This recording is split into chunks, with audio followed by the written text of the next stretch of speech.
మంత్రాల అవ్వ విమలకి తాయెత్తు కట్టగానే లేచి కూర్చుంది. తన పశువులని బలి ఇవ్వడం చూసి జడుపు జ్వరం వచ్చింది అని అనుకున్నారు. కానీ కాదురా శంకర్, నీ భార్యకి జడుపు జ్వరం కాదు, కేయాతి ఆవహించింది. 21 రోజుల్లో నీ భార్య చచ్చిపోతుంది. 21 రోజుల్లో నా భార్య చచ్చిపోతుందా? ఏం మాట్లాడుతున్నావవ్వా? అసలేం జరిగింది? కంగారు పడుకురా శంకర్, నేను ఎలా అయినా నీ భార్యని కాపాడుతాను. కానీ చెప్పవ్వా, నా భార్య కోసం నేనేమైనా చేస్తా, చెప్పు. శంకర్, నా శక్తివంతమైన మంత్రదండాన్ని ఆ కబీరా విరగొట్టింది. మళ్ళీ అంతటి శక్తివంతమైన మంత్రదండం కోసం నేను 20 రోజుల ఆక్రోశ ఉపాసన చెయ్యాలి. అప్పటి వరకు నీ భార్యని నువ్వే కాపాడుకోవాలి. అంటే నేనేం చెయ్యాలవ్వా? అసలెలా? ఎందుకు నా భార్యకి దెయ్యం పట్టింది? అది తెలియాలంటే నాకు నా మంత్రదండం కావాలి. కేయాతి మనిషి రక్తదాహం గల దెయ్యం. దానికి రోజు నీ రక్తంతో ఆకలి తీర్చాలి. రోజు చీకటి పడగానే దానికి బలం పెరుగుతుంది. ఊరిపై పడి దొరికిన వాళ్ళని చంపి రక్తం తాగేస్తుంది. కానీ నా మంత్రదండం వల్ల అది మంచం దాటి వెళ్ళలేదు. నేను కొత్త మంత్రదండం కోసం ఆక్రోశ ఉపాసన మొదలు పెట్టగానే రోజు రోజుకి నా కొత్త మంత్రదండం శక్తి పెరుగుతుంది. ఆ మంచం కింద ఉన్న పాత మంత్రదండంకి శక్తి తగ్గుతుంది. 20వ రోజు రాత్రి దాని శక్తి పూర్తిగా పోయి నీ భార్య కేయాతి దెయ్యం కింద మారిపోతుంది. ఆ ఒక్కరోజు ఊరి జనంకి నేను చెప్పినట్టు చేసి సురక్షితంగా ఉంచు. 20వ రోజున నా ఉపాసన పూర్తవ్వగానే నేను వచ్చి ఆ దెయ్యాన్ని అంతం చేసి నీ భార్యని కాపాడుతాను. సరే అవ్వా, నేనేం చెయ్యాలో చెప్పు.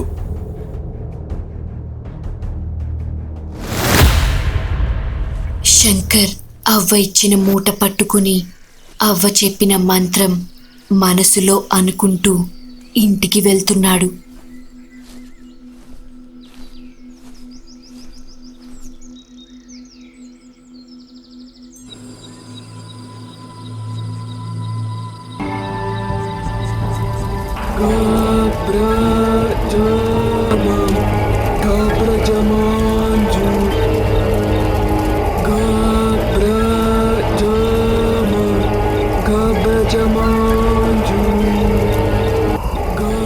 మంత్రాల అవ్వ ఆలస్యం చేయకుండా ఆక్రోశ ఉపాసన మొదలుపెట్టింది.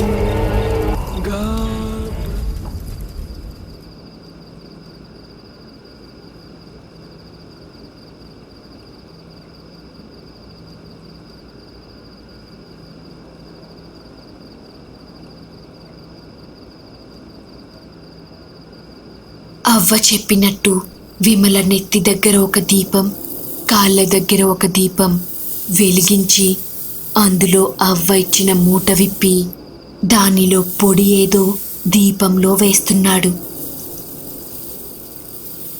అవ్వ ఇచ్చిన ఖడ్గమృగం కొమ్ము పొడిని దీపం నూనెలో వేయగానే వెలుతురు పసుపుగా మారిపోతుంది. విమల నీడ దెయ్యంలాగా కనిపిస్తుంది. అది చూసి శంకర్కి చాలా భయం వేస్తుంది. కానీ విమల మీద ప్రేమతో ధైర్యం కూడగట్టుకొని అవ్వ చెప్పినట్టు తన వేలుని కోసుకొని 7 రక్తపు చుక్కలని విమల నోటిలో వేశాడు. వెంటనే అవ్వ చెప్పిన మంత్రం జపించాడు. కీ కాజా మాతృణాం కాజా మాతృణాం జా మాతృణాం మాతృణాం తృణాం నాం నాం మాతృణాం. మంత్రంతో విమలలో ఉన్న దెయ్యాన్ని పడుకోబెట్టేసి అవ్వ ఇచ్చిన మూటలో నుండి శక్తివంతమైన జముల్లా తాయెత్తుని వాళ్ళ గుమ్మానికి కట్టి అవ్వ చెప్పిన విషయాన్ని గ్రామ పెద్దకి చెప్పడానికి వెళ్ళాడు. శంకర్ వెళ్ళి గ్రామ పెద్దకి తన భార్య కోసం మొత్తం చెప్పాడు. ఇంకో 20 రోజుల్లో వచ్చే అమావాస్య రోజున ఊరిలో అందరికీ ప్రమాదమని, ఎవ్వరూ ఇల్లు విడిచి బయటకు రాకూడదు అని అవ్వ చెప్పింది చెప్పి వచ్చేశాడు.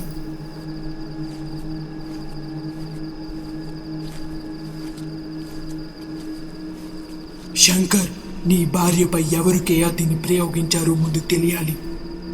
అలా తెలియాలి అంటే అర్ధరాత్రి దాటాక కుండలో నేనిచ్చిన ఖడ్గమృగం కొమ్ము కాల్చిన బూడిదని మేకపాలుతో కలిపి అందులో నీ చేతిని ముంచి ప్రతి ఇంటి తలుపులకి నీ అరచెయ్యి ముద్రని వెయ్యు. ఊరిలో ఏ ఇంటిని వదలకుండా అన్ని ఇళ్లకు ముద్ర వెయ్యు. 17 రోజుల తరువాత వెళ్ళి ప్రతి ఇంటిని చూడు. ఏ ఇంటిపై నువ్వు వేసిన నల్లటి చేతి అచ్చు ఎర్రగా రక్తంలా మారుతుందో ఆ ఇంటి వాళ్ళే నీ భార్యపై కేయాతిని ప్రయోగించినట్టు. ఆ నల్ల చేతి అచ్చు పగటిపూట ఎవ్వరికీ కనిపించదు. దానిపై చందమామ వెలుతురు పడితేనే అది కంటికి కనిపిస్తుంది. వినండహో వినండి, వచ్చే అమావాస్య రోజున ప్రమాదం పొంచి ఉంది. కావున ప్రతి ఒక్కరూ ఇంటి ముందు జముల్లా యంత్రం ముగ్గు వేసుకోవాలహో. అలాగే చీకటి పడ్డాక ఎవరూ గడప దాటి బయటకు రాకూడదని గ్రామ పెద్ద ఆజ్ఞహో. పారా హుషార్, పారా హుషార్.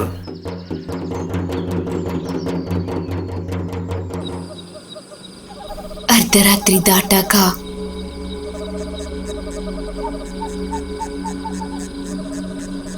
అవ్వ చెప్పినట్టు శంకర్ ప్రతి ఇంటిపై తన చేతి గుర్తు వేశాడు.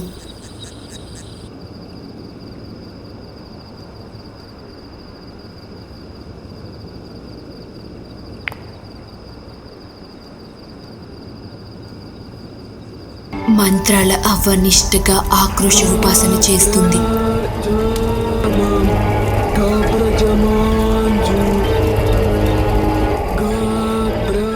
అవ్వ చెప్పిన విధంగా శంకర్ దెయ్యానికి తన రక్తంతో రోజు ఆకలి తీరుస్తూ శాంతపరుస్తున్నాడు.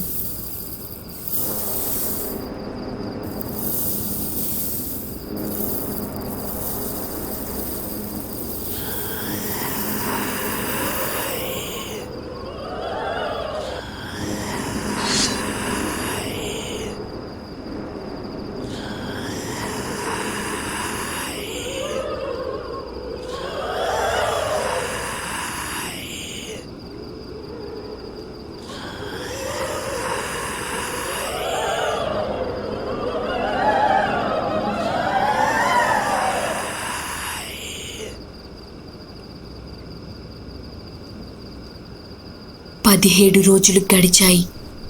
అర్ధరాత్రి దాటింది. ఏకాదశి చంద్రుడు వెలుతురులో శంకర్ ఒక్కడే వెళ్తున్నాడు. అర్ధరాత్రి అవ్వడం వల్ల ఊరిలో ఒక్కడు కూడా లేడు. అందరూ గాఢ నిద్రలో ఉన్నారు. శంకర్ ప్రతి ఇంటిపై తన చేతి గుర్తుని చూసుకుంటూ వెళ్తున్నాడు.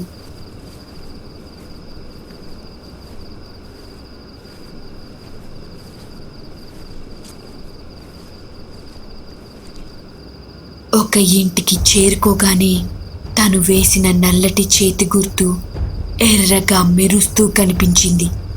అరే, ఇది నా మిత్రుడు మల్లేష్ గడిలు కదా. వాడు చనిపోయి చాలా రోజులయ్యింది కదా. వాడి భార్య మంజు ఒక్కరితే ఉంటుంది ఇంట్లో. ఆమెకు విమలను చంపాల్సిన అవసరం ఏంటి అని ఇంట్లోకి వెళ్ళి అడుగుదామనుకునే లోపే ఇంట్లో నుండి ఏడుపు వినిపించింది.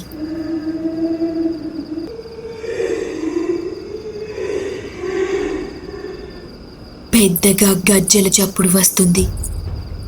ఇంటి వెనుకగా వెళ్ళి కిటికీలో నుండి చూశాడు.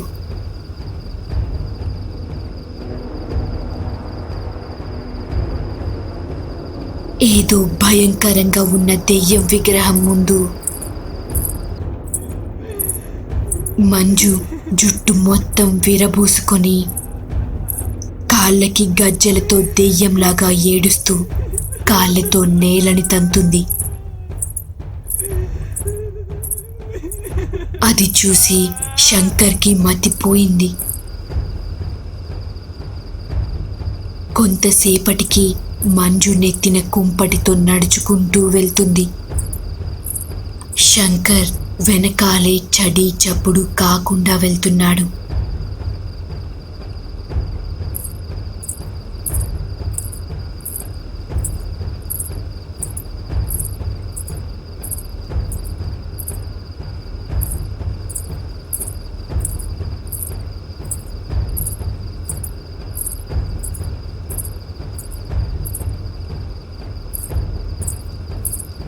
శంకర్ ఇంటి ముందుకు రాగానే కుండని పడేసింది.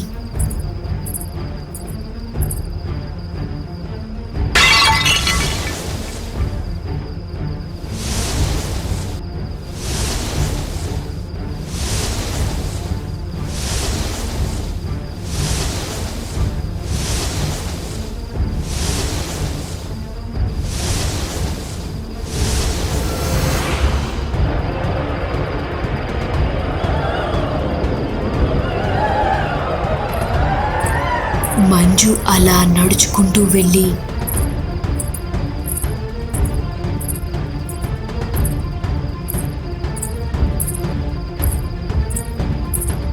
శ్మశానంలో ఒక చెట్టు తొర్రలో గుడ్డ పీలిక పెట్టి అక్కడే స్పృహ తప్పి పడిపోయింది. ఏం జరుగుతుంది? మంజు ఆ చెట్టు త్వరలో ఏం పెట్టింది? నా ఇంటి కప్పు పైన దెయ్యమేంటి? అవ్వా, త్వరగా వచ్చి మా ఊరిని విమల్ని కాపాడు.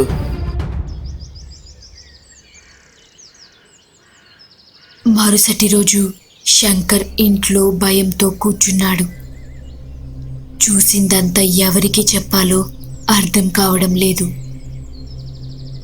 చీకటి పడితే ఇంటిపై కప్పు మీద ఉన్న దెయ్యం తనని ఏం చేస్తుందో అన్న భయంతో అవ్వ దగ్గరికి ఊరి పొలిమేర దాటి వెళ్తున్నాడు. చీకటి పడే లోపల అవ్వకి జరిగిందంతా చెప్పి వచ్చేయాలి. అవ్వ శంకర్ని చూడగానే, మూర్ఖుడా, ఇంకో 2 రోజులు ఓపిక పట్టలేకపోయావా? చీకటి పడే లోపల నీ భార్యలో ఉన్న కేయాతికి రక్తంతో ఆకలి తీర్చకపోతే అది ఊరిపై పడుతుందిరా. అయ్యో అవ్వా, నన్ను క్షమించు. అంటూ జరిగింది మొత్తం చెప్పాడు.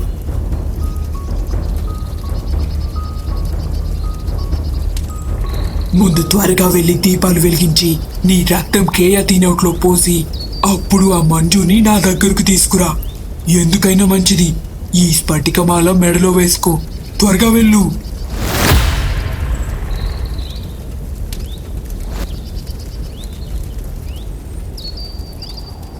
గాలికి ద్వారానికి కట్టిన యంత్రం నేలపై పడి విరిగిపోయింది.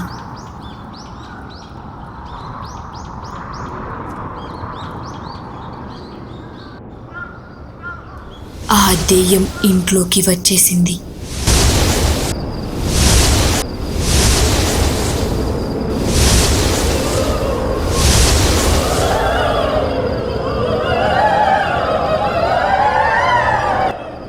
ఇదంతా తెలియని శంకర్ పరుగు పరుగున ఇంటికి వెళ్ళేలోపు చీకటి పడిపోతుంది. ఇంట్లో సామాన్లన్నీ చిందరవందరగా పడిపోయి ఉన్నాయి. విమల మంచంపై ఉంది. త్వరగా దీపాలు వెలిగించి నల్లటి పొడి దీపాలలో వేయగానే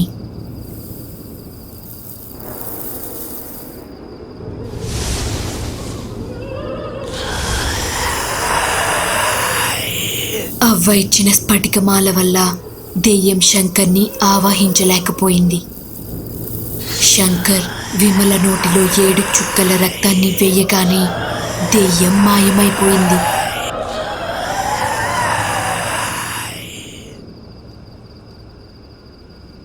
ఆఖరి రోజు అవ్వ ఉపాసనకి, విమల చావుకి 20వ రోజు అర్ధరాత్రి దాటగానే మంచం కింద ఉన్న మంత్రదండం శక్తి పూర్తిగా తగ్గిపోగానే విమల పూర్తిగా దెయ్యంలాగా మారిపోయింది. గాలిలో తేలుతూ ఎగురుకుంటూ వెళ్తుంది. ఊరిపై పడి మనుషులని చంపి రక్తం తాగుతుంది.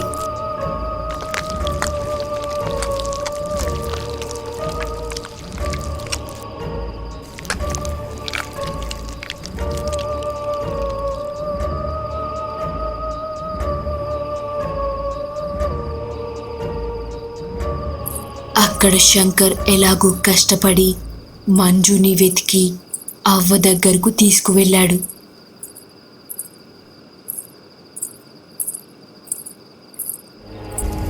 అవ్వ ఆక్రోశ ఉపాసన అయిపోయింది. పూర్తి శక్తివంతమైన మంత్రదండం సిద్ధం. సాధించాను, నా శక్తులన్నీ మళ్ళీ సాధించాను. త్వరగా పదవ్వా, వెళ్ళి నా భార్య విమలని ఊరి ప్రజల్ని కాపాడుదాం. అక్కడ ఊరి పెద్ద శంకర్ చెప్పినట్టు ముందే దండోరా వేయించాడు. జముల్లా యంత్రం అందరి ఇంటి ద్వారం ముందు ముగ్గు వేసుకోమని, బయటకు ఎట్టి పరిస్థితుల్లో రావద్దు అని. కానీ కొంతమంది మూర్ఖులు బయటకు వచ్చి దెయ్యం చేతిలో బలవుతున్నారు. ముందు ఏ వస్తువులతో ఇది విమలకి దెయ్యాన్ని ప్రయోగించిందో తెలియాలి. చెప్పవే మంజు, చెప్పు, లేదో నిప్పుల గుండంలో తోసి చంపుతాను. చెప్పే. వద్దు వద్దు, చెప్తాను. మొదట మదిరిలో పాలు అమ్మే నా మొగుడు మల్లేష్ పెరుగు అమ్మమని కుమార్ని, నెయ్యి అమ్మమని శంకర్ గారిని తీసుకువెళ్ళాడు. ఆ దెయ్యాలు దారిలో నా మొగుడు కుమార్ ఇద్దరు చచ్చిపోయారు. మేము పేదవాళ్ళం అయిపోయాము. కానీ కానీ ఈ శంకర్ గాడు మాత్రం శిలలాగా అయిపోయినా మళ్ళీ బ్రతికి మా ఊరిలోనే డబ్బున్నవాడిగా ఎదిగిపోయాడు. అది చూసి నాకు కోపం అసూయ కలిగింది. సమయం కోసం వేచి చూస్తున్న నాకు ఒకరోజు నూతి దగ్గర నీళ్లు కోసం నేను పెరుగమ్మే కుమార్ వాళ్ళ పెళ్ళాం జమున ఉండగా అక్కడికి విమల వచ్చింది. తను కొన్న కొత్త నగలు చూపిస్తూ అందరి ముందు తెగ బడాయిపోయింది. అప్పుడే నేను జమున నిశ్చయించుకున్నాం, ఎలా అయినా శంకర్ని విమలని చంపాలి అని. జమునకి తెలిసిన ఆగుంబ మాంత్రగాడి సలహాతో కేయాతి దెయ్యాన్ని వాళ్ళపైన ప్రయోగించి చంపాలి అని. ఒక రాత్రి శంకర్ ఇంటి ముందు ఆరేసి ఉన్న శంకర్ చొక్కా, విమల చీరని దొంగలించి నేను శంకర్పై, జమున విమలపై కేయాతిని ప్రయోగిద్దామని ఇద్దరం ఒక్కరోజే కేయాతిని నిద్రలేపుదామనుకున్నాం. జమున నిద్రలేపిన కేయాతి విమలని ఆవాహించింది. కానీ మా ఇంటికి చుట్టాలు రావడంతో ఆ రోజు క్షుద్ర పూజ చేయలేదు. 18 రోజుల తరువాత నిన్న రాత్రే కేయాతిని నిద్రలేపాను. కానీ వీడింటికి కట్టి ఉన్న యంత్రం మెడలో ఉన్న స్ఫటికమాల వల్ల తప్పించుకున్నాడు. ఓ, ఆ గుంబ మాంత్రికుడా! వాడు నేను ఒకే గురువు దగ్గర విద్య నేర్చుకున్నాం. వాడు దుష్టుడు. వాడి విద్య చెడు పనులకి వినియోగిస్తాడు. ఇంతకీ ఆవాహనంకి ఉపయోగించిన బట్టలు ఎక్కడ దాచారు? శ్మశానంలో చెట్టు తోరలో దాచాను. అవ్వా, ఆ చెట్టు నాకు తెలుసు. నిన్న రాత్రి శ్మశానంలో ఆ చెట్టు దగ్గరే మంజు స్పృహ తప్పి పడిపోయింది. మంజుని అక్కడే స్తంభానికి కట్టేసి ఏదో పెద్ద సంచితో శ్మశానంలో ఆ చెట్టు దగ్గరికి చేరుకున్నారు. అవ్వ తెచ్చిన సంచిలో నుండి పొడుగాటి బాణం పుల్లని తీసి ఆ చెట్టు చుట్టూ వలయంలాగా గుచ్చి మంత్రం చదివింది.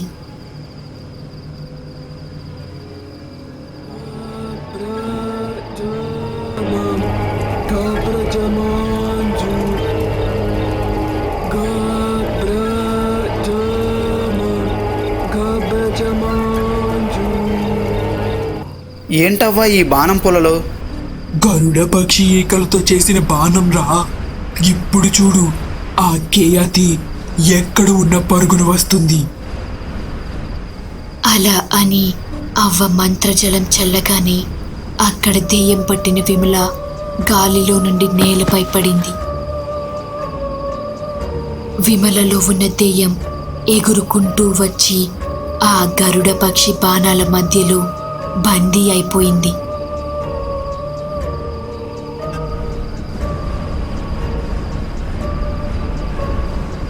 ఇంట్లో బీరువా పైన కూర్చున్న దెయ్యం కూడా బందీ అయిపోయింది.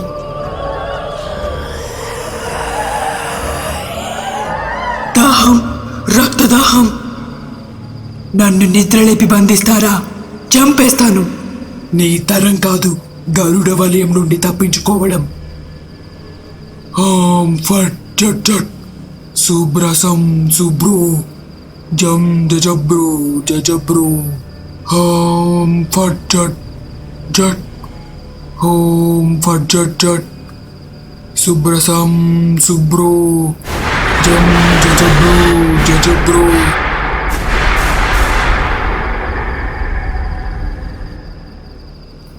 మిగిలిన ఆ మణికట్టు దుమ్ముని ఒక కుండలో జాగ్రత్తగా పెట్టి మూతతో బంధించి శంకర్ సహాయంతో శ్మశానంలో లోతుగా గొయ్య తవ్వి పాతిపెట్టి వెళ్ళిపోయారు. దెయ్యం పీడ నుండి ఊరి ప్రజలు విమల తప్పించుకున్నారు. మంజు, జమున చేసిన పనికి ఊరిలో కొంతమంది చనిపోయారు అని వాళ్ళిద్దరినీ గ్రామ పెద్ద ఊరు విడిచి వెళ్ళిపోమన్నారు. కానీ శంకర్ వాళ్ళ ఇద్దరిని క్షమించి ఇంకో అవకాశం ఇవ్వమని ఊరి పెద్దతో చెప్పి వాళ్ళు ఊరిలోనే ఉండేలా చేశాడు. అంతేకాదు, వాళ్ళకి దెయ్యాల దారిలో ఏం జరిగిందో, తను ఎలా బ్రతికి బయటపడిందో చెప్పి వాళ్ళ ఇద్దరికీ బోలెడు డబ్బులు ఆర్థిక సహాయం చేశాడు. శంకర్ ఇచ్చిన డబ్బులతో మంజు, జమున ఆవులను కొనుక్కొని వాళ్ళ భర్తలలాగా పాలు, పెరుగు అమ్ముకొని సుఖంగా జీవిస్తున్నారు.